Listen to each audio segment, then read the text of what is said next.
الحمدللہ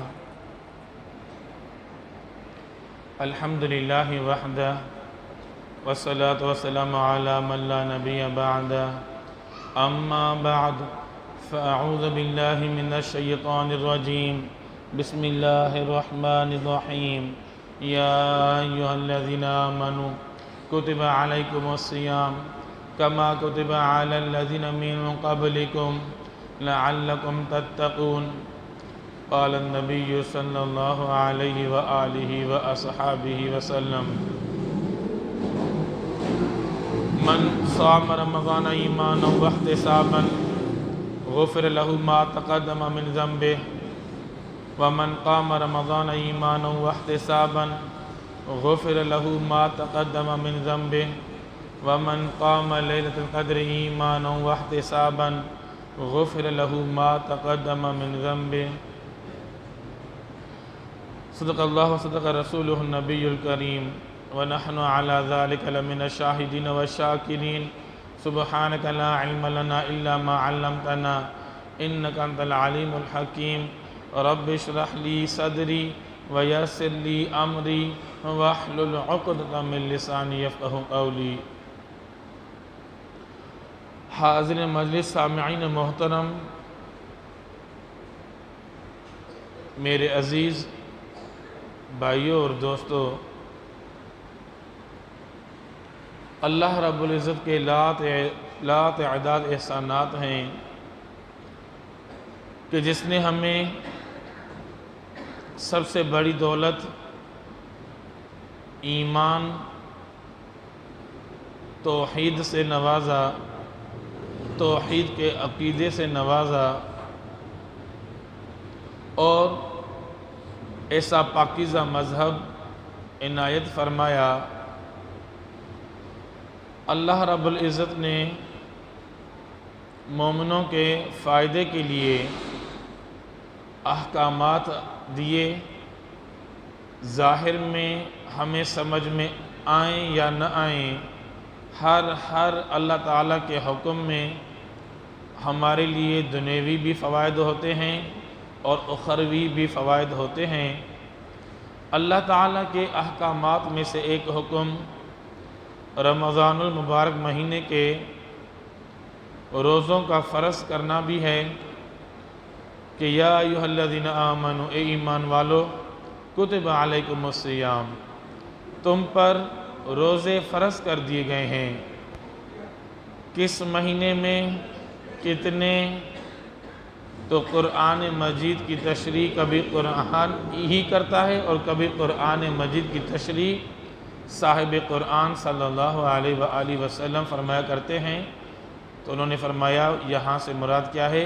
رمضان المبارک مہینے کے روزے، وہ تم پر فرض کر دیے گئے ہیں۔ کما کتب علی الذین من قبلکم، جس طرح روزے تم سے پہلوں پر فرض کر دیے گئے تھے۔ اب پہلوں پر روزے کتنے فرض کر دیے گئے؟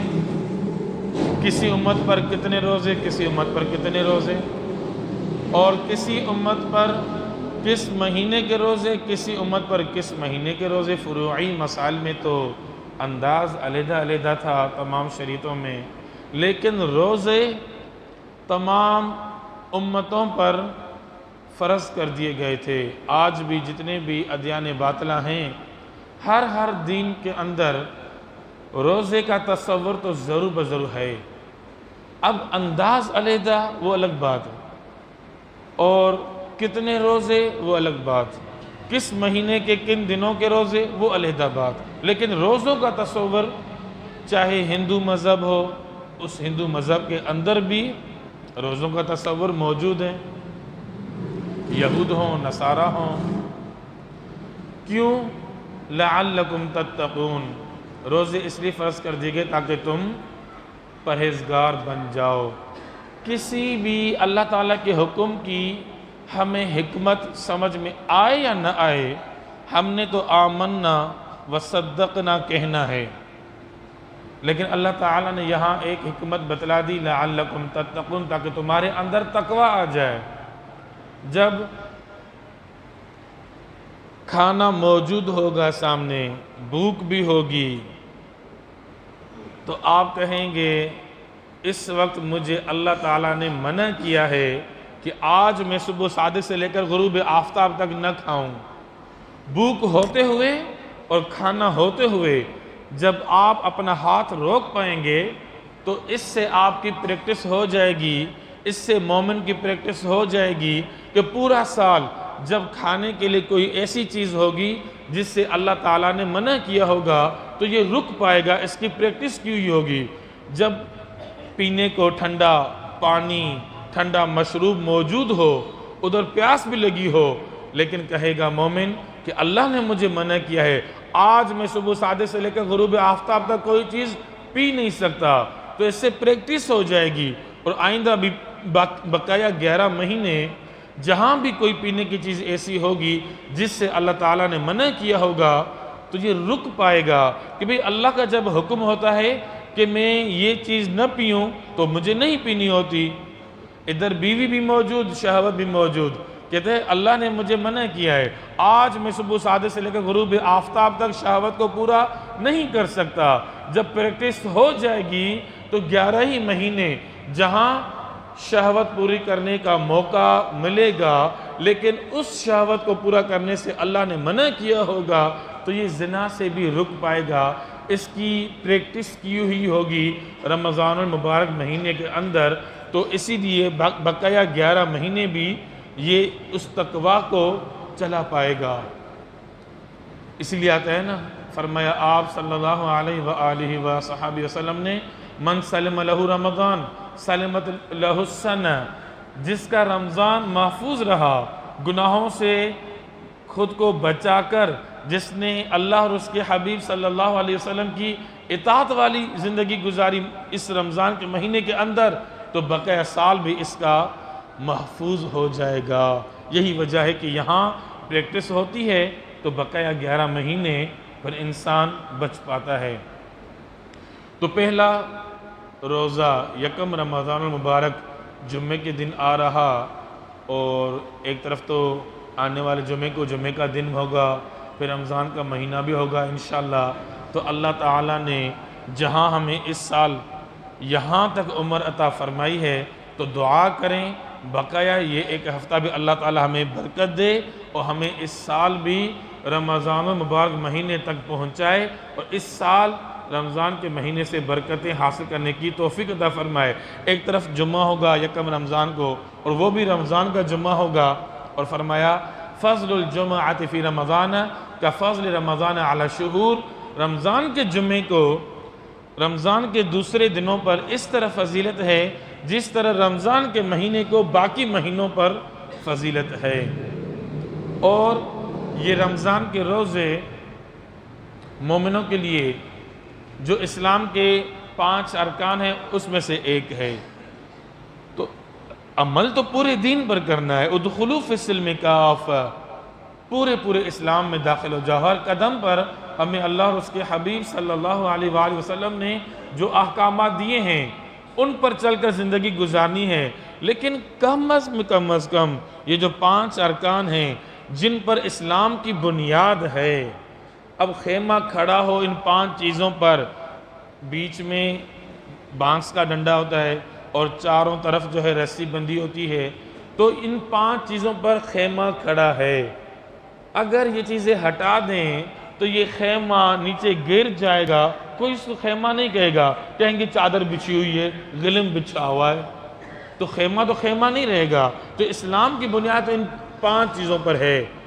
توحید کی مثال بیچ کے بانس کی طرح ہے، باقی 4 جو ارکان ہیں وہ چاروں طرف رسیوں کی مانند ہیں۔ تو کم از کم اضعف الایمان کی بات کر رہا ہوں، کم از کم ان 5 چیزوں پر تو مومن عمل کرے، کم از کم مسلم تو بنے۔ تو اس میں سے ایک یہ بھی ہے رمضان کے روزے، بنی الاسلام علی 5 شہادت اللہ الہ الا اللہ وان محمد رسول اللہ، اسلام کی بنیاد فرمایا 5 چیزوں پر ہے۔ ایک ہے اس بات کی گواہی دینا کہ اللہ کی ذات کے سوا کوئی معبود نہیں ہے، اللہ کی ذات کے سوا کوئی شافی نہیں ہے، اللہ کی ذات کے سوا کوئی رزاق نہیں ہے۔ ہمارا رکوع، ہمارا سجدہ، لہو دعوت الحق، ہماری غائبانہ پکار کا حقدار اتحیات للہ، ہماری ساری کی ساری قولی عبادتیں والصلوات، ہماری ساری بدنی عبادتیں، ہمارا رکوع، ہمارا سجدہ، ہمارا جھکنا والطیبات، ہماری ساری کی ساری مالی عبادات، نیاز صرف اور صرف ایک اللہ کے نام، ہماری ساری قسم کی عبادتیں ایک اللہ ہی کے نام، لہو دعوت الحق، پکارنے کا حق کس کا ہے؟ ما فوق الاسباب، غائبانہ کس کو پکارا جائے؟ ایک اللہ ہی کو پکارا جائے۔ ادعونی استجب لکم ان الذین یستکبرون عن عبادتی، مجھے پکارو، مجھے پکارو، میں تمہاری پکار کا جواب دوں گا۔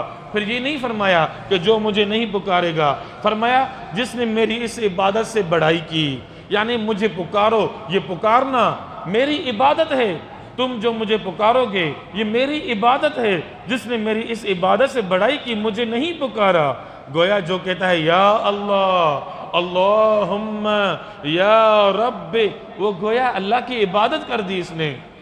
تو غائبانہ ما فوق الاسباب، امداد مدد کے لیے جو اللہ کے سوا کسی اور کو پکارتا ہے تو گویا یہ وہ تعظیم ہو گئی جو اللہ کی تعظیم ہوتی ہے۔ اور لا الہ الا اللہ، اللہ کے سوا کوئی عبادت کا حقدار نہیں ہے، تو پھر ہماری غائبانہ پکار کا بھی کوئی حقدار ما فوق الاسباب کے لیے ہم کس کو پکاریں گے؟ ادعونی، ایک اللہ کو پکاریں گے۔ تو عبادت کس کی؟ ایک اللہ کی، لیکن اللہ تعالیٰ کی ساری عبادات میں طریقہ کس کا؟ وَأَنَّ مُحَمَّدَ رَسُولُ اللَّهِ، عبادت اللہ کی کریں گے لیکن طریقہ اس میں اپنا نہیں، میرے جی میں آیا میں ڈانس کروں اور اللہ کو راضی کروں ڈانس کر کے۔ وہ ہندی فلموں میں دکھاتے ہیں نا، بدھ کے سامنے ڈانس کر کے اس کو راضی کرتے ہیں، میرا جی کرے میں ڈانس کر کے اللہ کو راضی کروں۔ تو عبادت تو اللہ کی، لیکن اس میں طریقہ مصطفیٰ کا۔ یہ ڈانس کرنے کا طریقہ مجھے کس نے دیا؟ شیطان نے دیا، یہ طریقہ مصطفیٰ کا تو نہیں ہے۔ تو عبادت اللہ کی لیکن طریقہ اس میں میرے مصطفیٰ کا۔ میرا جی کرے میں فجر کی نماز آج جو ہے بس 3 رکعت پڑھوں، 4 رکعت پڑھوں، آپ کہیں یہ کیا کر رہے ہو؟ میں کہوں بھئی تیسری رکعت میں سجدہ میں نے رام گیتا سیتا کو تو نہیں کیا، کسی صنم کسی بت کو نہیں کیا، میں نے اللہ کو سجدہ کیا ہے تیسری رکعت میں اور چوتھی رکعت میں، تو کیا کہا جائے گا؟ تیرا یہ اللہ کو سجدہ کرنا تجھے جہنم لے کر جائے گا، جنت لے کر نہیں جائے گا۔ عبادت اللہ کے لیے کی ہے، فجر کی تیسری رکعت میں، فجر کی چوتھی رکعت میں خالص ایک اللہ کی عبادت کی، خالص اللہ کے لیے سجدہ کیا۔ وہ جو عبادت خالص اللہ کے لیے کی وہ عبادت بھی جہنم لے کر جا رہی۔ کیوں؟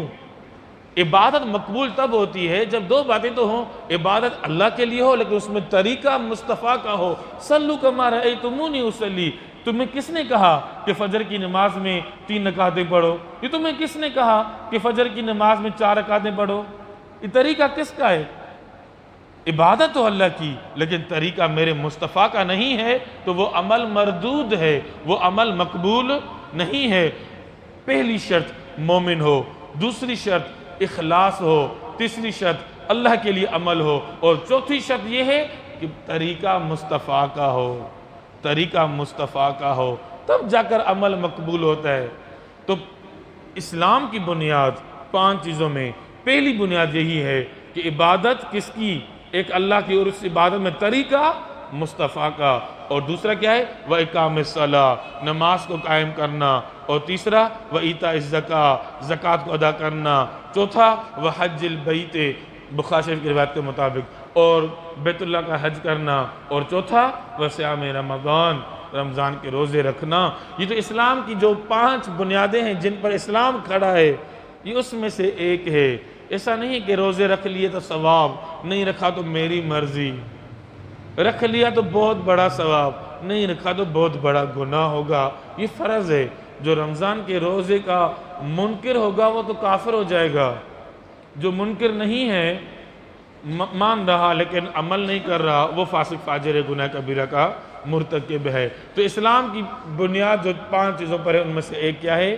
رمضان کے روزے رکھنا۔ اور فضائل کتنی زیادہ ہیں اس رمضان کے روزے کے؟ آپ صلی اللہ علیہ وآلہ وصحبہ وسلم نے ارشاد فرمایا اذا حل رمضان حبت ریح من تحت العرش فصفقت ورق الجنہ فینظر الى ذلك الحور العین فیقلن ای رب اجعلنا من عبادك في هذا الشهر ازواجا تقر اعینهم بنا وتقر اعیننا بهم قال صلی اللہ علیہ وآلہ وسلم فما من عبد صام رمضان الا زوجہ اللہ من الحور العین۔ فرمایا جب رمضان کا مہینہ شروع ہو جاتا ہے تو عرش کے نیچے سے ایک بہترین ہوا چلنا شروع ہو جاتی ہے، تو وہ سدرۃ المنتہا کے جو درخت ہیں جنت کے، ان کے پتے کیا ہوتے ہیں، یوں گرنا شروع ہوتے ہیں، بالکل ایک خوبصورت سا منظر بن جاتا ہے۔ تو موٹی آنکھوں والے خوبصورت حوریں اس کو دیکھتی ہیں، کہتی ہیں کہ اس رمضان کی کتنی بڑی فضیلت ہے کہ جس کے شروع ہونے سے اللہ نے ایسا خوبصورت منظر بنا دیا، تو اس رمضان میں عمل کرنے والوں کے لیے کیا اجر ہوگا۔ تو وہ دعا کرتی ہیں اے رب ہمارے اس مہینے میں اپنے نیک بندوں کو ہمارے لیے شوہر مقرر کر دے تاکہ ان کی آنکھیں ٹھنڈی ہوں ہم سے اور ہماری آنکھیں ٹھنڈی ہوں ان سے۔ آپ صلی اللہ علیہ وآلہ وسلم نے ارشاد فرمایا جو بھی بندہ رمضان کے روزے رکھتا ہے اللہ تعالیٰ اس کی شادی حور عینہ سے ضرور بضرور کروا دیتے ہیں۔ آپ صلی اللہ علیہ وآلہ وسلم نے ارشاد فرمایا من قام رمضان ایمانا واحتسابا غفر له ما تقدم من ذنبه من صام رمضان ایمانا واحتسابا غفر له ما تقدم من ذنبه۔ جس نے رمضان کے روزے رکھے، شرط یہ ہے ایمان کی حالت میں، ایمان تو ہو، ایمان کے بغیر جن کے دل میں توحید کا عقیدہ نہیں ہے اولئک الذین حبطت اعمالهم فی الدنیا والآخرہ، ان پر تو افسوس ہی ہے، ان کے سارے نیک اعمال دنیا اور آخرت میں تباہ و برباد ہیں۔ فلا نقیم لهم یوم القیامت وزنا، جس کی موت کفر اور شرک کی حالت میں آئی، ہم ان کے لیے قیامت کے دن ترازو ہی نہیں رکھیں گے، بغیر حساب کتاب کے ان کو جہنم کے اندر داخل کر دیں گے، جس کی موت کفر اور شرک کی حالت میں آئی۔ تو عمل کے مقبول ہونے کے لیے پہلی شرط یہ ہے کہ عقیدہ ہو، مومن ہو۔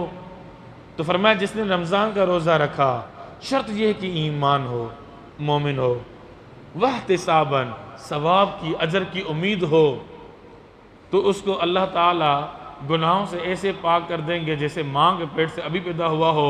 غفر له ما تقدم من ذنبه، ماضی کے ما قبل کے جتنے بھی گناہ ہیں سب سے اللہ تعالیٰ اس کو بخش دے گا۔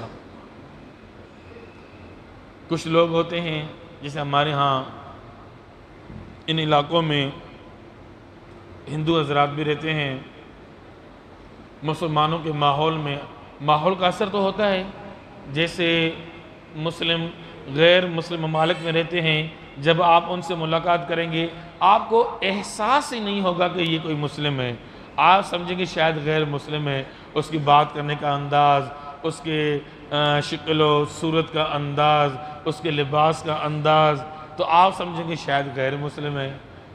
تو یہاں کے آپ ہندوؤں سے جب ملاقات کریں گے آپ کو تو پتہ ہی نہیں لگے گا کہ یہ ہندو ہے، مسلمان کم کہے گا انشاءاللہ ماشاءاللہ سبحان اللہ، وہ زیادہ کہے گا الحمدللہ ماشاءاللہ اللہ پر رکھے انشاءاللہ، اسی بولتے ہیں نا ہمارے ہاں ہندو۔ تو اس ماحول میں میرا ایک کلاس فیلو ہندو ہے، بچپن سے لے کر اس کو دیکھ رہا ہوں، اب بھی میری پڑوس میں یہ قریب ہے، اس سے آج تک پوچھتا ہوں 21 کا روزہ رکھتے ہو؟ کہتا ہے پابندی سے رکھتا ہوں، 21واں روزہ پابندی سے رکھتا ہوں کہ حضرت علی رضی اللہ عنہ کی شہادت کا دن ہے۔ تب جو غیر مسلم روزے رکھیں گے سوائے بھوک اور پیاس کے کوئی فائدہ تو ہے ہی نہیں، عمل تو مقبول ہوگا، ایمان شرط ہے، احتساب ثواب کی امید سے اس کے لیے یہ اجر ہے۔ وَمَنْ قَامَ رَمَضَانَ ایمانا وَاحْتِسَابًا غُفِرَ لَهُ مَا تَقَدَّمَ مِنْ ذَنبِهِ، اور جس نے رات کو عبادت کی، تراویح وغیرہ پڑھی رمضان میں ایمان کی حالت میں ثواب کی امید سے، اس کے لیے بھی ما قبل کے سارے گناہ بخش دیے جائیں گے۔ وَمَنْ قَامَ لَيْلَةَ الْقَدْرِ إِيمَانًا وَاحْتِسَابًا غُفِرَ لَهُ مَا تَقَدَّمَ مِنْ ذَنْبِهِ، جس نے شب قدر کو قیام کیا، عبادت کی، اس کے بھی ماضی کے سارے گناہ بخش دی جائیں گے۔ ایمانًا واحتسابًا، شرط وہی ہے، ایمان ہو، ثواب کی امید ہو۔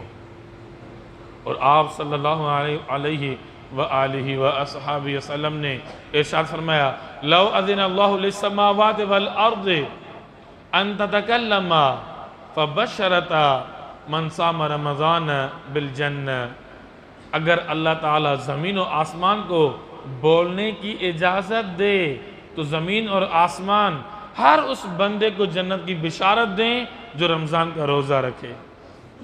یہ آسمان بھی بولنے لگے، یہ زمین بھی بولنے لگے کہ مبارک ہو، آپ بڑے خوش نصیب ہیں کہ اللہ نے آپ کو رمضان المبارک مہینے کے روزے رکھنے کی توفیق عطا فرمائی۔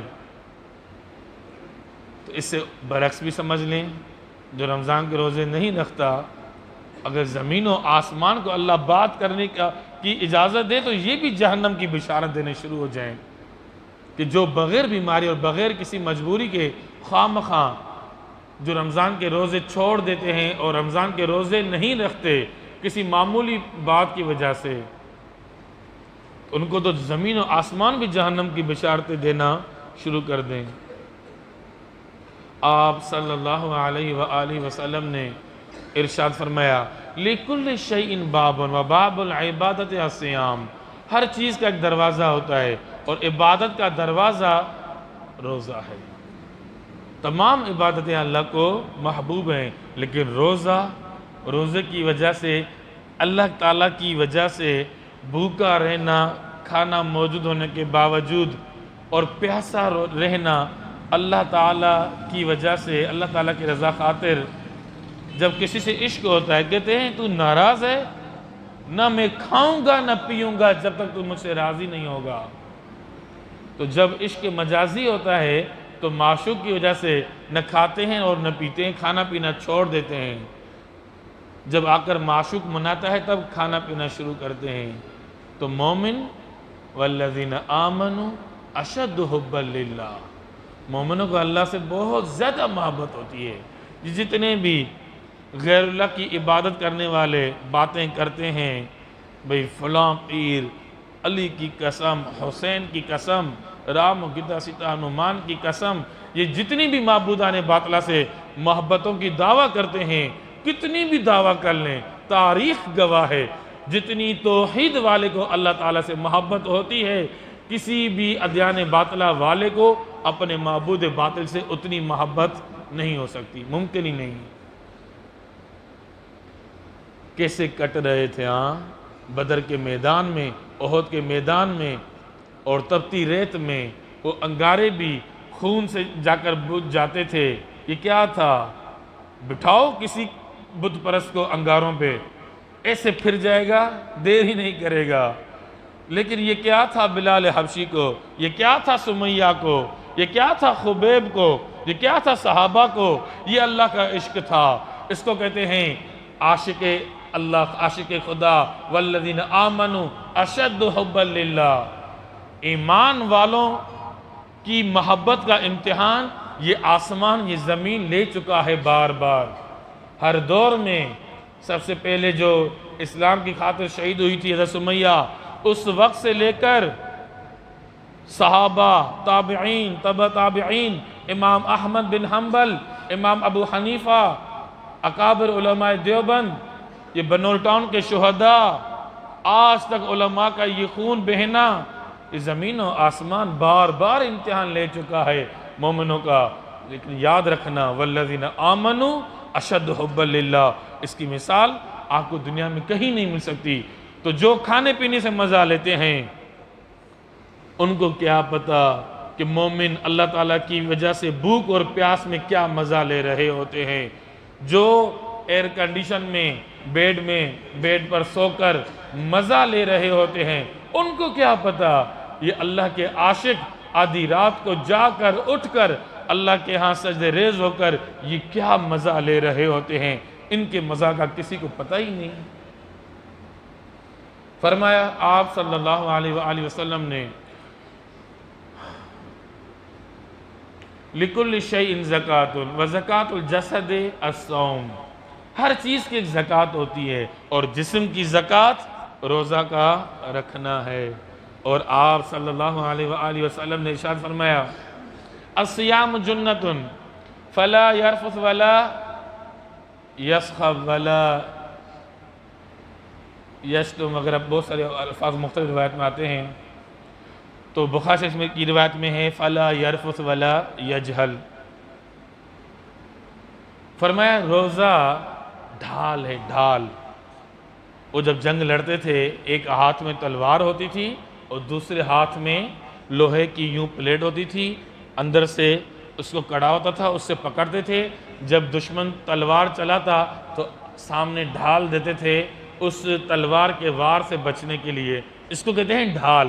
فرمایا الصیام جنۃ فلا یرفث ولا یجہل، روزہ ڈھال ہے، جہنم کی آگ سے ڈھال ہے، جیسے ڈھال لوہے کی ڈال تلوار کے وار سے بچاتی ہے، رمضان کا روزہ جہنم کی آگ سے اس طرح بچا لیتا ہے۔ لہذا روزے دار فلا یرفث ولا یجہل، کوئی بھی گناہ کا کام نہ کرے، جہالت نہ کرے، اتنا زیادہ غصہ نہ کرے۔ وَإِنِ امْرَؤٌ قَاتَلَهُ أَوْ شَاتَمَهُ أَوْ خَاصَمَهُ، مختلف الفاظ آتے ہیں۔ فَلْيَقُلْ إِنِّي صَائِمٌ مرتين، جب کوئی بندہ روزے دار سے جہالت کرے، جھگڑا کرے، گالی گلوچ کرے، تو روزے دار عوض میں اور بدلے میں اس کے ساتھ گالی گلوچ کا وہ نہ کرے سسٹم، بلکہ اس کو کہے کہ انی صائم، 2 بار اس کو کہے بھئی مجھے روزہ ہے، میرے ساتھ مت الجھ، مجھے بھی گناہگار نہ کر، میرا روزہ ضائع مت کر۔ والذی نفسی بیدہ لخلوف فم صائم اطیب عند اللہ من ریح المسک، فرمایا قسم اس ذات کی جس کے قبض قدرت میں میری جان ہے، مجھ محمد کی جان ہے، اللہ کی قسم، روزے دار کے منہ میں جو بدبو ہو جاتی ہے بھوکا اور پیاسا رہنے کی وجہ سے، عصر کی نماز کے بعد تقریباً معدے سے ایک بدبو اٹھتی ہے، وہ ایک بخار سا اٹھتا ہے، وہ منہ تک آتا ہے، پھر اس میں ایک بدبو سی ہوتی ہے۔ فرمایا روزے دار کے منہ کی یہ بدبو اللہ تعالیٰ کو مشک کی خوشبو سے بھی زیادہ پسندیدہ ہے۔ تو ہمارے منہ میں ایسی چیز آ جائے جو اللہ کو جنت کی مشک کی خوشبو سے بھی زیادہ پسندیدہ ہو، تو اور کیا چاہیے؟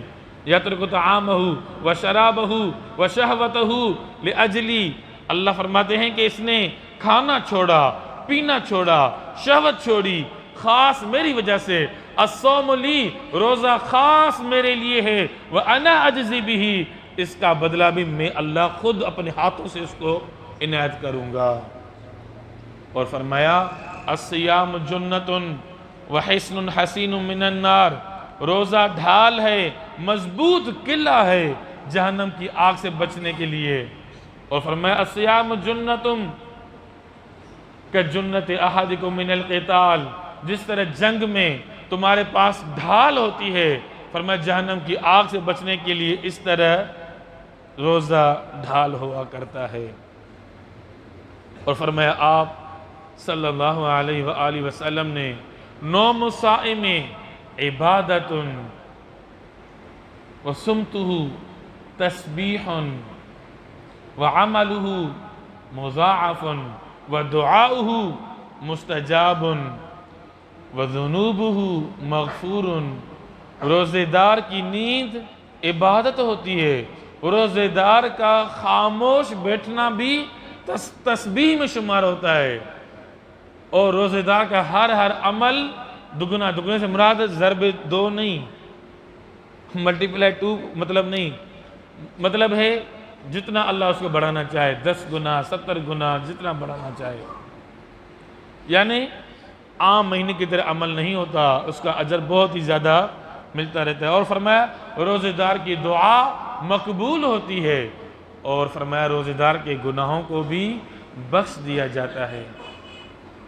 اور فرمایا الصائم فی عبادت وان کان نائما علی فراشہ، روزے دار عبادت میں ہے اگرچہ وہ اپنے بستر پر سو رہا ہو، اس کے باوجود یوں سمجھیں یہ عبادت ہی عبادت میں ہے مستقل۔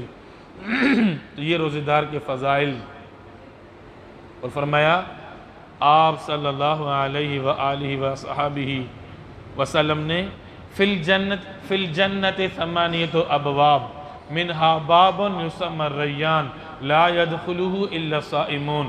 جنت میں 8 دروازے ہیں، ان 8 دروازوں میں سے ایک دروازے کا نام ہے باب الریان۔ اس باب الریان سے صرف اور صرف روزے دار ہی داخل ہوں گے۔ اور ایک روایت میں فرمایا حشر کے میدان میں جب سب بھوکے پیاسے ہوں گے، وہاں پر چاندی کا دسترخوان، سونے کا دسترخوان بچھا دیا جائے گا، چاندی کے برتنوں میں روزے داروں کو ایسا کھانا کھلایا جائے گا کہ کسی آنکھ نے کبھی ایسے کھانے دیکھے ہوں، نہ کسی کان نے ایسے کھانے سنے ہوں، اور اس دسترخوان سے صرف اور صرف روزے دار ہی کھائیں گے۔ اور فرمایا آپ صلی اللہ علیہ وآلہ وصحبہ وسلم نے الصیام والقرآن یشفعان للعبد یوم القیامہ، روزہ اور قرآن یہ قیامت کے دن یہ بندے کے لیے سفارش کریں گے۔ یقول الصیام ای رب منعتہ الطعام والشہوۃ فی النہار فشفعنی فیہ، میں نے اس کو کھانے پینے سے اور شہوت پوری کرنے سے دن کو روکے رکھا، لہذا آج میری شفاعت اس کے حق میں قبول فرما۔ روزے سے پہلے قرآن کے بارے میں الفاظ ہیں فیقول القرآن ای رب منعتہ النوم باللیل فشفعنی فیہ، رمضان کی راتوں میں یہ قرآن کی تلاوت کیا کرتا تھا، تراویح پڑھا کرتا تھا، اے رب آج میری اس کے حق میں شفاعت قبول فرما۔ قال صلی اللہ علیہ وآلہ وسلم فیشفعان، دونوں کی شفاعت قبول کی جائے گی، روزے کی بھی اور قرآن مجید کی بھی۔ فرمایا ان دونوں کی شفاعت کو قبول کر دیا جائے گا۔ اور آپ صلی اللہ علیہ وآلہ وسلم نے ارشاد فرمایا کہ رمضان کے روزے جو رکھے وہ اللہ تعالیٰ کی نافرمانی سے بھی بچے۔ الصیام جنتن تو ہے، روزہ ڈھال ہے، لیکن ما لم یخرقہا بکذب او غیبت، جب تک اس ڈھال کو یہ جھوٹ یا غیبت کے ذریعے سے پھاڑ نہ ڈالے، ختم نہ کر ڈالے۔ روزہ ہے، ادھر جھوٹ بھی بول رہا ہے، غیبتیں بھی کر رہا ہے، پھر تو یہ روزہ اس کے لیے ڈھال نہیں بن سکتا۔ فرمایا رب صائم حظہ من صیامہ العطش، کتنے روزے دار ایسے ہوں گے جن کو روزے سے صرف بھوک اور پیاس ہی ملے گی، کوئی اجر تو نہیں ملے گا۔ رب قائم حظہ من قیامہ السحر، کتنے ہی راتوں کو کھڑے ہونے والے ایسے بھی ہوں گے جن کو اخلاص وغیرہ نہیں ہوگا، کوئی مسئلہ ہوگا، تو اس وجہ سے ان کو صرف جاگنا ہی نصیب ہوا، فضول خامخواہ کا، اس پر کوئی اجر تراویح کا اور روزے کا ان کو نہیں ملے گا۔ اور آپ صلی اللہ علیہ وآلہ وسلم نے ایسا فرمایا من لم یدع قول الزور والعمل بہ، جو روزہ رکھتا ہے لیکن جھوٹ بولنا نہیں چھوڑتا، گناہوں پر عمل کرنا نہیں چھوڑتا، تو اللہ تعالیٰ کو اس کی بھوک اور پیاس سے رہنے کی کوئی پرواہ نہیں ہے۔ اور فرمایا آپ صلی اللہ علیہ وآلہ وسلم نے کہ میں نے جیسے ہی منبر پر پاؤں رکھا، جبریل امین نے فرمایا بعد من ادرک رمضان فلم یغفر له فقلت آمین، جبریل امین نے بددعا کی ہلاک و تباہ و برباد ہو وہ شخص جس نے رمضان کا مہینہ پایا بھی صحیح، اس کے باوجود اپنی بخشش نہیں کرا سکا، تو میں نے کہا آمین۔ آج یہ قوم ہجڑوں کی بددعا سے ڈرنے والی، کہتے ہیں ہجڑا ہے، خنسا ہے، تیسری جنس ہے، یہ بددعا نہ دے دے، تو ہجڑوں کی بددعا سے ڈرتے ہیں، اور فرشتوں کے امام، فرشتوں کے سردار جبریل امین کی بددعا سے نہیں ڈرتے ہیں۔ ہجڑوں کی بددعا سے ڈرنے والے اللہ کے بعد اس پوری کائنات کے سردار، پوری کائنات میں سب سے بڑا درجہ رکھنے والے کی آمین سے نہیں ڈرتے۔ ان دونوں نے بددعا کی ہے کہ جو رمضان کا مہینہ پائے بھی صحیح، اس کے باوجود اپنی بخشش نہ کروا سکے، تو وہ تو بس ایک ہی دم مکمل طور پر ہلاک تباہ و برباد ہو جائے۔ اور رمضان کے روزے بھی رکھیں پابندی سے، اس میں گناہوں سے بھی بچیں۔ اور پچھلے جمعے کو بھی عرض کیا تھا کہ رمضان میں کوشش کریں روزانہ غریبوں کو افطاری ضرور کرائیں۔ آپ صلی اللہ علیہ وآلہ وسلم نے ارشاد فرمایا من فطر فیہ صائما کان لہ مغفرۃ لذنوبہ کان مغفرۃ لذنوبہ، جو روزہ دار کو افطاری کرائے گا یہ اس کے لیے کیا ہو جائے گا؟ افطاری کرانا بخشش کا باعث بن جائے گا۔ وَعِتْقَ رَقَبَتِهِ مِنَ النَّارِ، دوسرا انعام اس کی گردن، پہلا انعام کیا تھا؟ گناہوں سے بخشش مل جائے گی افطاری کرانے کا ثواب۔ دوسرا انعام اس کی گردن آزاد ہو جائے گی جہنم کی آگ سے۔ تیسرا انعام وَكَانَ لَهُ مِثْلُ أَجْرِهِ مِنْ غَيْرِ أَنْ يُنْقَصَ مِنْ أَجْرِهِ شَيْءٌ، تیسرا انعام یہ ملے گا کہ جتنا ثواب روزے دار کو روزہ رکھنے سے ملا، ایک ہے فرض، ایک ہے ثواب، ثواب علیحدہ چیز ہے، فرض علیحدہ چیز ہے۔ تو روزے دار کو فرض ادا کرنے سے جو ثواب ملا ہے اتنا ہی ثواب افطاری والے کو بھی مل جائے گا۔ افطاری کرانے سے وہ روزے کی فرضیت نہیں ادا ہو جائے گی، روزے کی فرضیت اور چیز ہے، لیکن فرض ادا کرنے والے کو جو اجر ملا ہے اتنا اجر ثواب افطاری کرانے والے کو مل جائے گا۔ تین انعام، ایک تو گناہوں سے بخشش، اور دوسرا گردن آزاد جہنم کی آگ سے، اور تیسرا روزے دار جتنا ثواب۔ یعطی اللہ ھذا الثواب من فطر صائما علی تمرۃ، یہ ثواب کب ملے گا؟ جب روزے دار کو صرف ایک کھجور کا دانہ کھلا کر افطاری کرائی، او علی شربت ماء، یا پانی کا ایک گھونٹ پلا کر کسی کو روزہ افطار کرایا، او علی مذقۃ لبن، یا کسی کو لسی کا ایک گھونٹ پلا کر روزہ افطار کرایا، اس کے لیے تین انعام ہیں۔ وَمَنْ أَشْبَعَ صَائِمًا، اور جس نے روزے دار کو پیٹ بھر کر کھانا کھلا دیا، سقاہ اللہ من حوضی، اللہ تعالیٰ اس کو میرے حوض کوثر سے حشر کے میدان میں پانی پلائے گا، لا یظمأ حتی یدخل الجنت، جنت میں داخل ہونے تک اس کو پیاس نہیں لگے گی۔ اور جنت میں داخل ہونے کے بعد تو پیاس اور بھوک کا تو تصور ہی نہیں ہے، وہاں تو کھانا پینا صرف ذائقے کے طور پر ہوگا، بھوک اور پیاس تو لگے گی نہیں جنتی کو۔ تو یہ انعام ہوگا اس کے لیے جس نے روزہ افطار کرایا۔ تو اس لیے خلاصہ کلام یہ ہوا کہ رمضان کے روزے فرض ہیں، اس کو ادا کرنے کی پوری کوشش کریں۔ اور دوسری بات یہ ہے کہ اس میں نافرمانی سے اور گناہوں سے بھی بچنے کی پوری کوشش کریں۔ اور تیسری بات یہ ہے کہ رمضان میں غریبوں کو افطاری کرانے کی بھی کوشش کریں، بجائے اس کے کہ مالدار حضرات آپس میں مالدار دوستوں کو بلا کر افطار پارٹی کریں، اس میں بہت زیادہ خرچ کریں، عصر سے لے کر بلکہ ظہر سے لے کر مغرب تک بس پکانے میں ہی لگے ہوئے ہیں۔ ارے بھائی مزدور آخر میں مزدوری لیتا ہے، عصر کے بعد اللہ تعالیٰ سے کی طرف متوجہ ہو جائیں، اس میں عام کھانا جو گھر میں بناتے ہیں اس میں سے کسی غریب کو بھی افطاری کرا دیں۔ خام خواہ اتنا زیادہ کھانا بنانا کہ 10 کے لیے اتنا کھانا بنانا کہ 100 غریبوں کو پورا ہو جائے، اور تقابل ایک دوسرے سے مقابلہ کرنا، دکھلاوا کرنا، بجائے ثواب کے گناہ نہ مل جائے، تو اس کے بجائے آپ غریبوں کو افطاری کرائیں۔ وآخر دعوانا ان الحمدللہ رب العالمین۔